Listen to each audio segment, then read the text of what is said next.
Assalamualaikum warahmatullahi wabarakatuh. Selamat malam. Selamat bertemu dengan channel kita ya. Untuk kali ini saya akan sedikit berbagi ya kepada teman-teman ya. Ini ada keluhan dari konsumen ya. Katanya itu kan habis diganti boring ya, ganti boring. Nah, kemudian pada posisi motornya dipakai itu sih masih ngebul ya.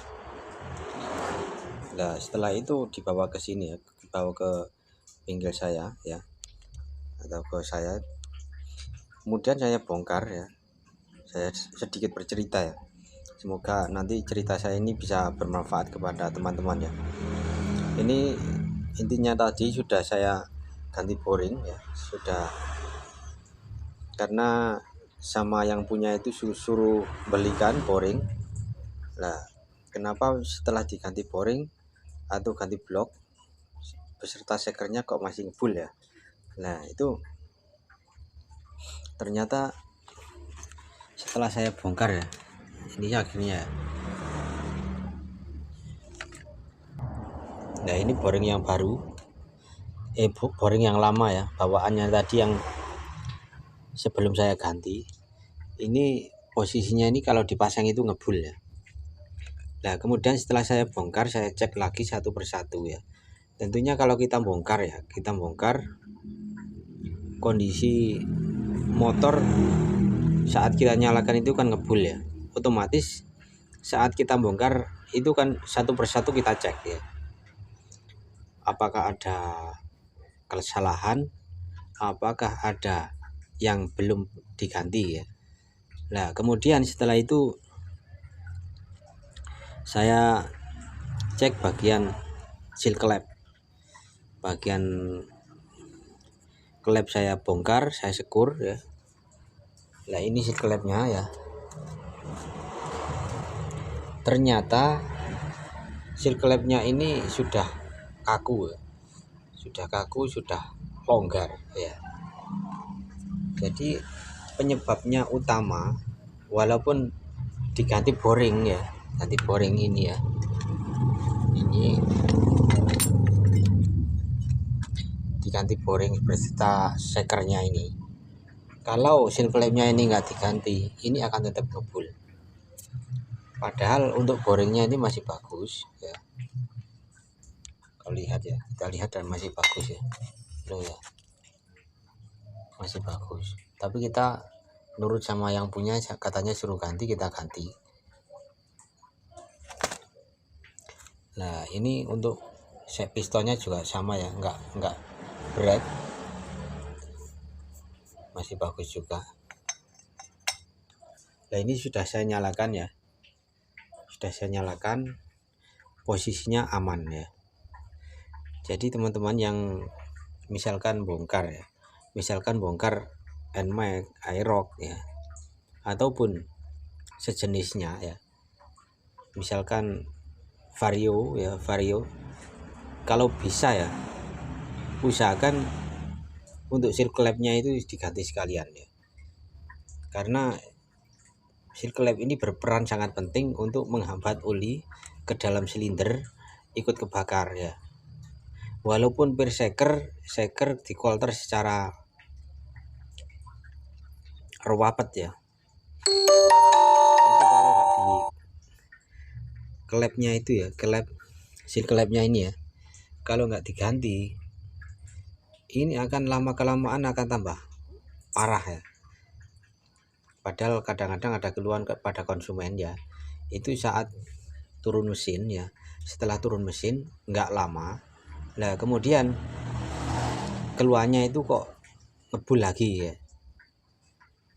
Ya kayak gitu. Jadi kita ini harus antisipasi kepada konsumen, kepada teman-teman yang mempercayakan motornya pada kita, supaya mereka itu tetap memperbaiki motornya pada kita. Jadi kita nggak sampai mengecewakan mereka ya. Jadi intinya kayak gitu. Jadi suatu dulu itu juga pernah saya nurunin mesin Supra 125 ya, karena posisinya itu sudah kolter rapet ya, saya percaya diri ya, kemudian saya pasang, ternyata kok masih ngebul ya. Nah kemudian saya cek lagi, posisi polterannya itu bagus. Setelah itu saya cek satu persatu ya, ternyata untuk bagian circlepnya ini ya, ini sudah kosong ya. Otomatis kalau circlepnya ini sudah kosong ya, ya kayak tadi ya, walaupun ganti blok, diganti seker ya, merek apa saja, tapi kalau circlepnya ini ganti-ganti ya, seperti yang saya videokan kemarin ya, seperti di Vario yang kemarin ya, yang ada di video itu, untuk bagian tahanan ring tahanan pirklep itu kalau bisa dikasih lem ya, karena apa, untuk menahan uli yang akan masuk ke dalam silinder ya, kayak gitu. Ini juga sama, setiap motor yang turun itu saya usahakan saya kasih lem, kemudian seal klep juga diganti. Alhasil setelah turun jarang sekali terjadi ngebul ya. Setelah itu, karena pengalaman, dengan kita belajar dari pengalaman ya, kalau pengalaman ini nggak kita manfaatkan ya, nggak kita gunakan, nah ini kita akan rugi sendiri. Maksudnya itu kita terus berpikir dengan pengalaman kita ya, supaya pekerjaan yang kita kerjakan ini tidak sia-sia. Misalkan kita ini dapat ongkos-ongkosan atau biaya perbaikan itu 100 ya, dan nanti kalau kita bongkar lagi kan nggak biaya lagi. Maksudnya itu untuk konsumen itu otomatis akan kita gratiskan.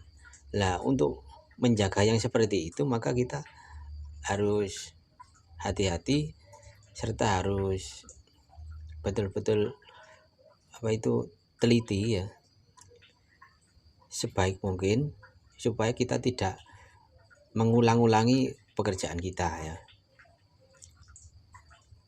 Kira-kira ya kayak gitulah ya, kita belajar dari pengalaman, karena pengalaman itu adalah guru yang terbaik bagi kita ya. Nah itu blognya sudah baru ya.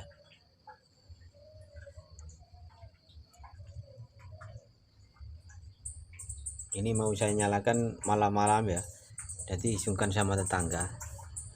Biasanya itu kalau malam itu kalau nggak betul-betul darurat nggak saya nyalakan ya, walaupun saya lembur saya kerjakan, nggak saya nyalakan, karena nanti ada tetangga yang terganggu, karena kita ini di desa ya. Karena kalau misalkan kita ini nggak toleransi ya, kita sama orang-orang ya, tetangga kita diolok-olok ya, atau katakanlah dirasani pokoknya macam-macam ya. Yang penting ini saja, kalau saya pekerjaan ini kalau lembur itu saya ke belakang ya, belakang rumah, samping rumah, supaya tetangga itu nggak terganggu ya. Kalau saya kerjanya kan di depan ya, ini saya kerjakan di belakang gini ya.